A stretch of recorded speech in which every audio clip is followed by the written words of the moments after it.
آج کے درس تفسیر میں ہم سورت آل عمران جو ترتیب توقیفی کے اعتبار سے سورت بقرہ سے اگلی سورت ہے اس کے بارے میں ہم جانیں گے۔ اس کا تعارف سورت آل عمران کا انٹروڈکشن جو ہے تعارف وہ احباب گرامی کے گوش گزار کیا جائے گا، اور انشاءاللہ کل سے باقاعدہ سورت آل عمران کی عبارت ترجمہ و تفسیر کا آغاز ہوگا۔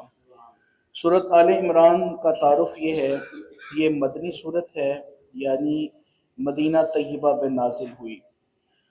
اس کے آیات، کلمات اور حروف کی تعداد، اس میں 20 رکوع ہیں، 200 آیتیں ہیں۔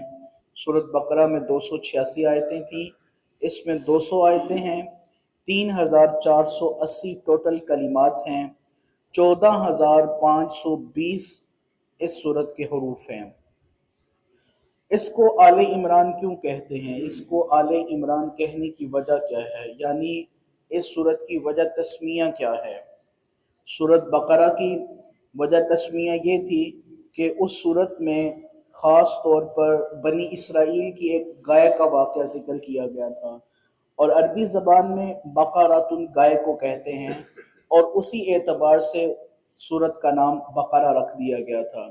اب یہ سورت آل عمران ہے، اس کو آل عمران کہنے کی وجہ کیا ہے؟ اس کی وجہ تسمیہ۔ آل کا معنی ہوتا ہے اولاد، اور اس سورت کے چوتھے اور پانچویں رکوع میں آیت نمبر 33 سے لے کر 33 سے لے کر آیت نمبر 54 تک اس صورت میں حضرت مریم علیہ السلام کے والد حضرت عمران اور ان کی اولاد کی سیرت اور ان کے فضائل کا ذکر ہے۔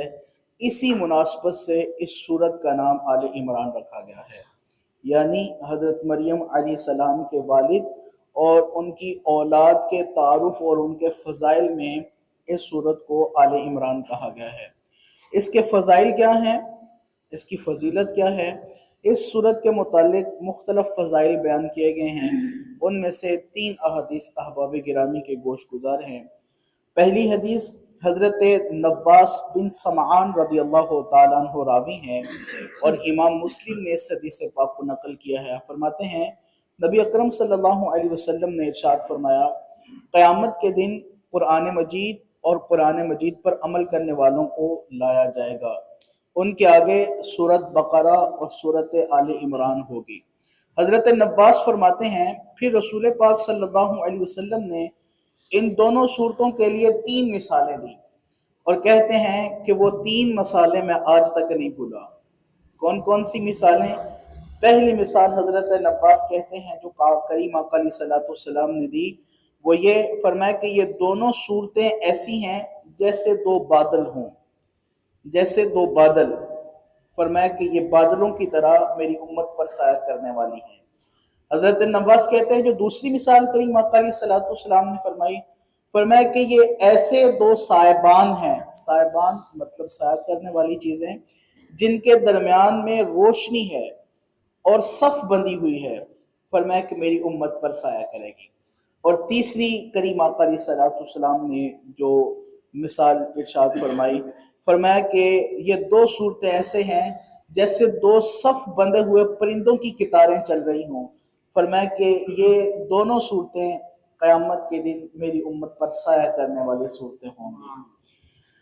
حدیث نمبر 2 ہے، حضرت عثمان رضی اللہ تعالیٰ عنہ حدیث کے راوی ہیں۔ آپ فرماتے ہیں کریم آقا علیہ السلام نے فرمایا جو شخص رات میں سورہ آل عمران کی آخری آیتیں پڑھے گا تو فرمایا اللہ تعالیٰ اس کے لیے پوری رات عبادت کرنے کا ثواب لکھ دے گا۔ اور تیسری حدیث پاک حضرت مقحول رضی اللہ تعالیٰ عنہ حدیث کے راوی ہیں۔ اللہ رب العزت کے پیارے محبوب صلی اللہ علیہ وسلم نے فرمایا جو شخص جمعہ کے دن سورہ آل عمران کی تلاوت کرتا ہے تو فرمایا رات تک فرشتے اس صاحب کے لیے دعا کرتے رہتے ہیں۔ یہ سورت کے فضائل تھے۔ سورت عمران کے مضامین مختصر طور پر گوش گزار کیے دیتا ہوں۔ اس میں خاص طور پر سورت میں حضرت مریم علیہ السلام کی ولادت پر گفتگو کی گئی ہے۔ حضرت مریم علیہ السلام کو اللہ کی طرف سے جو رزق ملتا تھا اس کی بات کی گئی ہے۔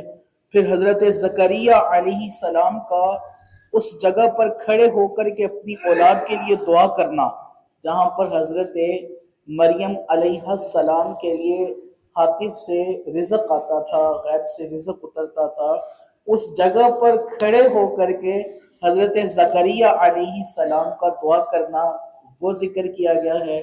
پھر اس دعا کے بدولت حضرت زکریہ علیہ السلام کو اولاد کی خوشخبری دینا، اس کے بارے میں بیان کیا گیا ہے۔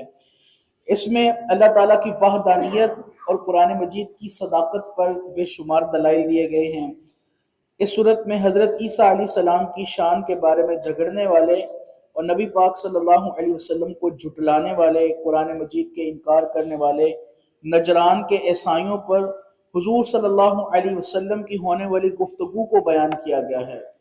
میثاق کے دن انبیاء کرام علیہ السلام سے سید المرسلین صلی اللہ علیہ وسلم کے بارے میں عہد لینے کا جو واقعہ ہے وہ بھی اسی صورت میں بیان کیا گیا ہے۔ مکہ مکرمہ خانہ کعبہ کی فضیلت صورت آل عمران میں بیان کی گئی ہے۔ یہودیوں پر ذلت و خواری کا مسلط ہونا آل عمران میں بیان کیا گیا ہے۔ جہاد کی فرضیت، سود کی حرمت کے متعلق شرعی احکام اور زکوٰۃ نہ دینے والوں کی سزا کے بارے میں سورۃ آل عمران میں بیان کیا گیا ہے۔ غزوہ بدر، غزوہ احد کا تذکرہ اور اس سے حاصل ہونے والی عبرتناک نصیحتیں جو ہیں، عبرت و نصیحتیں، ان کا بیان کیا گیا ہے۔ امت کی خیر خواہی میں مال کیسے خرچ کرنا ہے، لوگوں پر احسان کرنا اور بخل سے بچنے کے جو معاملات ہیں وہ سورۃ آل عمران میں بیان کیے گئے ہیں۔ شہیدوں کے زندہ ہونے، انہیں رزق ملنے اور ان پر باری تعالیٰ کا فضل ہونے کا جو ذکر ہے وہ سورۃ آل عمران میں بیان کیا گیا ہے۔ اور اس سورت کے آخر میں زمین، آسمان اور ان میں موجود عجائبات، اسرار میں غور و فکر کرنے کی دعوت دی گئی ہے، اور جو جہاد پر صبر کرنے والے ہیں اسلامی سرحدوں کی نگہبانی کرنے کا حکم دیا گیا ہے اس سورت مبارکہ میں۔ تو اس صورت مبارکہ کے جو مضامین ہیں وہ تقریباً سورت بقرہ سے کچھ مناسبت رکھتے ہیں۔ دونوں صورتوں کے شروع میں قرآن پاک کے اوصاف بیان کیے گئے ہیں۔ اس صورت پاک میں، سورت بقرہ میں قرآن پاک کے نازل ہونے کا اجمالی طور پر ذکر ہے، اور سورت آل عمران میں قرآن پاک کی آیات کی جو تقسیم ہے اس کو بیان کیا گیا ہے۔ سورت بقرہ میں جہاد کا اجمالی طور پر ذکر ہے، لیکن سورت آل عمران میں غزوہ احد کا تفصیلی بیان کیا گیا ہے۔ سورت بقرہ میں جن شرعی احکام کو اجمالی طور پر بیان کیا گیا ہے، سورت آل عمران میں انہیں ذرا تفصیل کے ساتھ بیان کیا گیا ہے۔ سورت بقرہ میں یہودیوں کا ذکر ہے اور سورت آل عمران میں بالخصوص عیسائیوں کا ذکر کیا گیا ہے۔